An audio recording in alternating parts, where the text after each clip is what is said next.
As an investor, buying a business with an established management team in place has lots of benefits, but it's really important to understand what you're buying. Hi, I'm Ali Cain, and I'm the host of the Buy That Business podcast. Each episode, we talk to expert business brokers about everything you need to know when it comes to buying and selling a business. Today, we're lucky enough to have Steve Finn, the founder of Finn Business Sales. Welcome to the podcast, Steve. Thanks, Ali. It's good to be here. I've seen and listened to all of them, so I feel like I'm under pressure. No pressure at all. So it's great to start by giving the audience a little bit of background about who you are and how you got to be where you are today. So myself and my business partner, Len Ferguson, we started Finn Business Sales probably 20 years ago almost, and we tossed a coin as to whose name would be on the door, and I won. So everyone thinks that I do everything, but he kind of likes that because then he's in the background. So then I kind of actually, now I think of it, I do end up having to do most things. I've never realised that, but I'll have to talk to him about that. We started doing business sales that long ago, and we just kind of grew and grew, trying to do a good job for people. And we're the largest business sales group in Australia. We've grown to now, and we have people all around the country sort of using our system and how we our brand. And I've sort of kept doing it over the years myself as well, and sort of really enjoy it, I suppose. Once you sort of find something you kind of enjoy, you keep doing it. And through that time, I've seen a lot of people dealt with, thousands of people buying things, and just you pick up all the things they look for, and you get to see over the years what they bought and what they didn't buy, and what worked out. So I guess you sort of all this goes into being sort of a fair bit of knowledge that you end up having. So that's kind of where I'm at. So that's a great segue into talking about, what should an investor look for if they do want to buy a business that has that management team set up? A lot of people contact us, wanting to buy a business that they can have under management, or they might want to buy a business that is already, got a management team in place. It sort of just depends. Sometimes it's an investor that's buying, for financial reasons, just to have an investment, to have something to sort of look after and oversee. Others, it's a acquisition, where one business will buy another, for whatever their reasons might be as well. I guess some of the things that I've picked up along the way is you can't just buy any business and then, have put a management team in place or have a manager in place. And sometimes the definition of a manager, people say it's under management, but sometimes it's not really. Like I'd sort of call it more like sometimes it's more under supervision. Right. And I guess the two differences are there might be, what's the definition of management? So that's sort of, it just depends. It's quite a broad term. So sometimes there's like someone who's in the business each day, just kind of keeping an eye on it. Yep. And but if they left, there's not much below them in terms of layers. Yeah. And sometimes it's the management model might be a team of where there's a general manager, and then there's another 4 managers underneath that person in different departments. Yeah. So if someone leaves, others can cover for a while someone else is found, and that just gives you more layers then as the person who ultimately has put their money into that business. Yeah, I think for me, if it's a proper management team, there's defined reporting structures, there's KPIs the business has to hit, and a strategy in place. Is that what you would say? Definitely, yeah, that's right. That's the level of having a business that's under full management. I guess the difference is though, everyone who's listening and watching this particular podcast here, like some people will be, from a corporate background, they've got other businesses, they're buying businesses. For them, that's normal. That's what they would expect. They're not going to buy a business unless it's got, that sort of thing that's in place or pretty close to it. Yeah. But on the other end, there'll be other people who are listening and watching who, they're more in the SME market. So they're just looking to kind of buy a small business, but they don't necessarily want to work in there every day.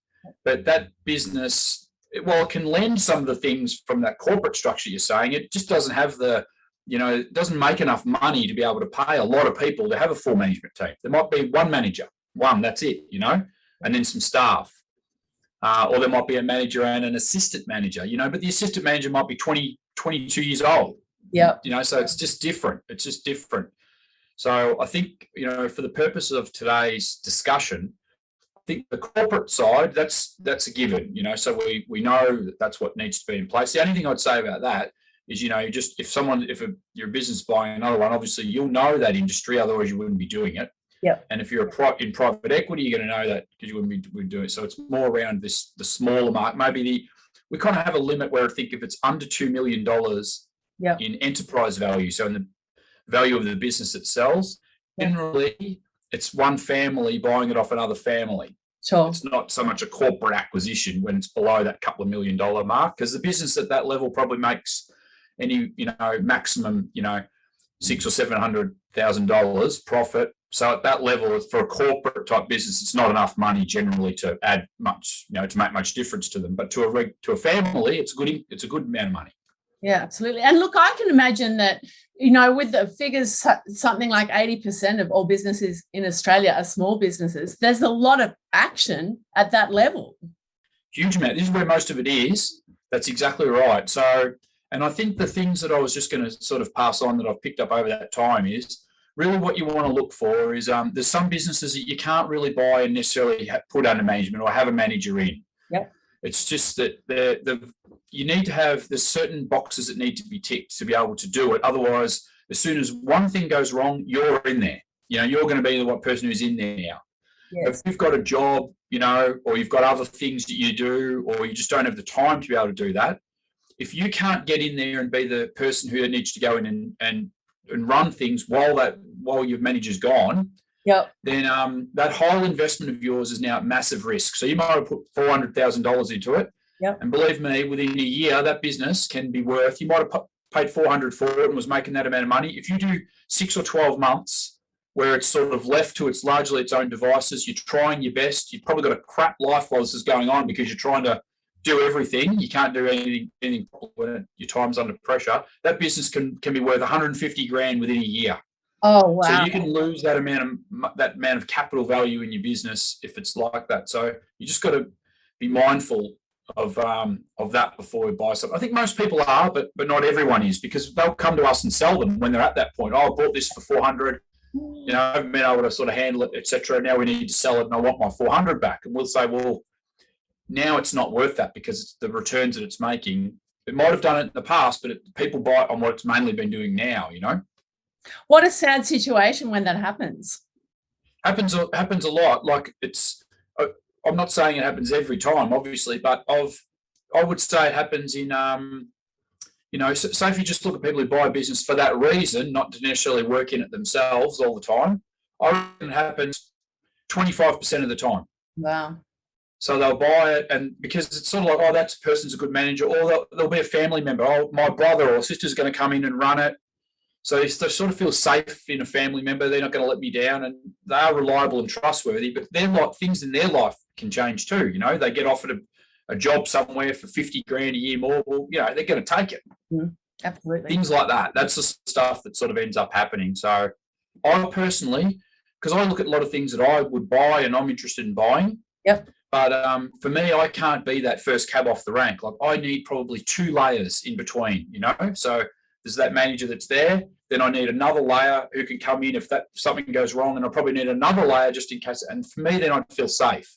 If I've only got one layer, I'd be like, what if that one layer goes? Now I'm in trouble with the rest of all my time, So I guess the advice to investors or prospective business owners is to check that those layers are in place when you do due diligence. Yes, that's right. Or what you do is you say the business makes $300,000 now, and what you do is you might then structure it differently and say, okay, I bought this business and it's making $300,000, but I'm going to put layers in, and these layers are going to cost me $100,000 a year, to have extra people doing other things and whatever, so that I know that gives me that security. So now that's fine. I'm now only going to make $200,000 a year, but I know it's so much more secure. Yes. And so much more safe that way. That's the better way to actually do it, rather than try to eke every dollar out of it and not have layers, because it just the ripple effect damages too many of your other things. So do you see people do that, they might buy a business that was run by the owner and then put in layers of management, even though it'll add cost, in the knowledge that they're protecting their asset? It doesn't happen enough, actually. Yep. Some people, the ones that have bought multiple businesses like that, they do it because they realise, okay, I'm going to make sure that. So this makes 300 for me. And look, that's probably a bit of an exaggeration, 300 down to 200, but they might put an extra person on, and that's 100 grand, and that gets spread across the 3 businesses now, and that's another floating person. Do you know what I mean? Yes. That's sort of how they kind of might do it. So therefore, then that business was making 300 to the previous owner. Now for them, it's making 250 or whatever, but that's fine because it works in with their bigger structure and becomes more passive then. So a lower dollar return on a passive input from the investor or the owner is fine. Yeah, that's right. So what are some red flags that investors should be aware of when they might be buying a business with a basic management team in place or even a broader management team in place? So if I was to go and buy something, I'm talking here sort of more in the SME space, that under 2 mil. Yep. I would look for things like, what was the current owner doing? What was their role? Yep. And how critical were they? Yep. Into driving things. I wouldn't so much be worried about operations. The main worry I'd be worried about is sales. Like, are they critical to drive sales, really? Yeah. So that'd be one thing I'd look for. The other thing is the team and how old they are and where they're at in life and how long they've been at the business, and how likely are some of the key people to be able to stay. Yeah, and maybe how easy it is for them to go out and set up in competition. Yeah. So some businesses you can't really do it, but some you can. Yeah. Because they might come along as a change, and then they just go, I'll go set up myself. So I think I'd probably look for that sort of stuff. And then the other thing is stability of income, because if it's declining, then you got to turn it around now. So it's sort of better to pay a little bit more for a business that's quite stable or slightly growing, and to pay a higher multiple for that rather than one that's necessarily declining. Unless you're really, especially if it's only your first one you're buying or your second, because that's not many. Do you ever see investors or buyers buy a business and then keep, the previous owner in place as part of the management team for continuity or? Yes. This is a great idea. So at the gym that I go to, this guy's ran this gym. It's just a private gym, not part of a chain. Yep. And he's done a great job there. And it actually got bought out by another larger business. They bought it out. And it's a chance for him. I'm guessing he's about kind of late 50s.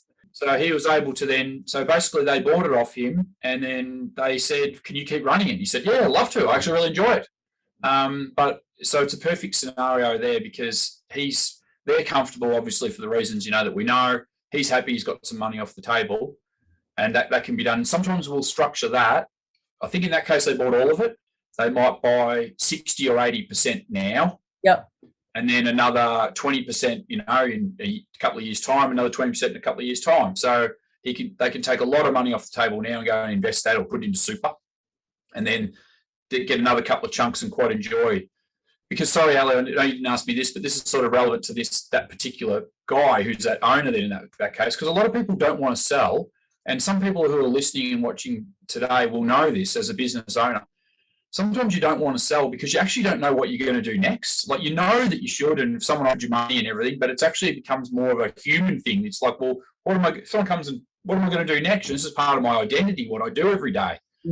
So if you can solve that problem for that owner by saying, hey, guess what you're going to be doing next? The same as what you were doing. So you've cashed in on what you've built up over the years too. And that structure that you described means everyone's got skin in the game. The previous owner is incentivized to make it work, and so does the new owner. And then, you get the little extra kick along in a few years' time. So, you've got more money coming. It's the perfect situation. It is, yeah. And like for us, a lot of people contact us to sell, and I reckon too many contact us to sell sort of it's like as a reactive, negative thing, you know, I've had enough, or, you know, if something's happened, whatever. It's often always from, I reckon 80% of the time it's sort of from a negative reason. Yeah. Whereas so much, like, I really wish people would come to us a lot more and say, hey, look, I actually kind of don't want to sell. I'm not kind of enjoying it, but I know I've been here a while and I do want to be able to, you know, get a good price for my business, but I'm sort of happy to keep doing it. Can you help me sell this where someone might buy it off me? Yeah. Can you do that for us? And I just think, so it does happen, but it doesn't happen enough. More business owners need to come to us and do that. It's so much better. They're not under pressure to sell. They're like, and then for us, we're like, cool. We don't have to get it done in 3 months. You know, it's not a fire sale. We could get it. We could take 12 months. It's no problem. You know, let's just find the right fit. It's gold. That's the way to do it. And do you find that, you know, banks they like that approach as well? Are they more happy to fund that sort of approach? Yeah. Well, yes, definitely. It largely depends on the buyer and their funding structure and their own personal sector, because they're the ones taking now on the financial risk. But yes, of course, yep, that's a tick. If you go in the bank and go, look, I'm buying, you know, here's how I'm doing it, then they're going to like that. It's same as you and I. If we were lending that money, we'd prefer that, wouldn't we? It's safer. Yeah, that's exactly right. Exactly. Yeah.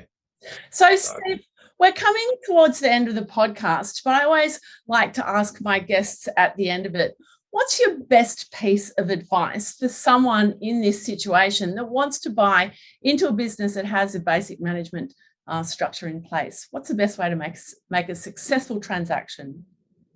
Okay, so I think what you've got to do is financially, to get a business that's, you know, got that type of thing in place, it's got to be making a decent amount of money.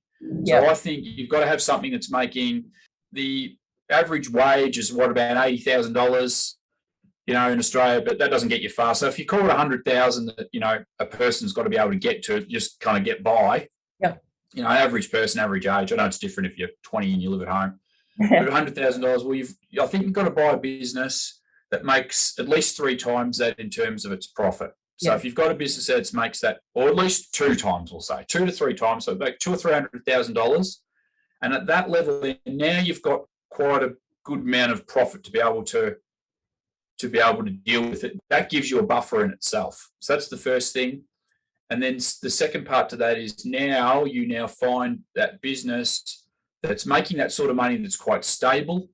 And it might already have some management in place and you might add to it, or it might be all around the owner, but you might then add to it as well, or it might be fully in place and you leave it. Either way, I think if you've got that buffer of money, you're set up quite well to begin with, because you're not under financial pressure. If I was to buy a business that makes 300,000, the first thing I'd think of is what's going to happen. I would actually do my numbers and assume that I'm going to lose 100,000 of that in profit for some reason. Something's going to go wrong. Well, I don't know what the reason is going to be. But if then it starts to put pressure on me, now I'm down to only 200 grand because I've got loans and I need to live and everything. Well, then now I've got a problem. So I wouldn't buy it.